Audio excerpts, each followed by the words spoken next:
Hi, నా పేరు Ram. BTech third year చదువుతున్నా. అండ్ ఫ్రీ టైంలో ఇలా పార్ట్ టైం చేస్తూ లైఫ్ని పీస్ఫుల్గా లీడ్ చేస్తున్నా.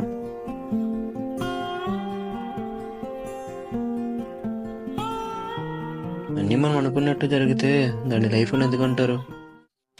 నా లైఫ్లో కూడా అలాంటి మూమెంట్ ఒకటి వచ్చింది. నన్ను నాకే కొత్తగా చూపించింది.